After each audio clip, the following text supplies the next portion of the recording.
ते तिथे मॅडम राहते म्हणते, ते बहुतच चांगली आहे म्हणते, पण जाऊनच पाय म्हणते तू म्हणते. मी म्हटलं जाऊन पाहिजे. जेव्हा तुला डोकं दुखते तेव्हा काय होते, म्हणजे कसं वाटते तुला, तुझं मन काय विचार करते? मला असं वाटतं का कुठं जाऊ ना कुठं नाही असं वाटतं.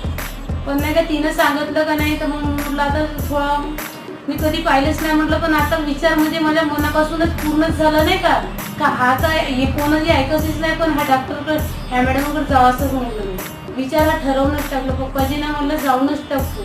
हा म्हणजे उपचार बहुतच चांगला नाही म्हणतो तो, म्हणजे खराब आहे म्हणतो होता उपचार नाही का डोक्याचा नाही का प्रॉब्लेम हा बहुत खराब आहे म्हणतो, ते जा म्हणजे जा म्हणतो ते. म्हणजे 3 वर्ष म्हणजे कोणत्याही वेळेस पावसाळा राहो का उन्हाळा राहो का कोणताच ऋतू राहो हा डोका दुखतच राहते माझा.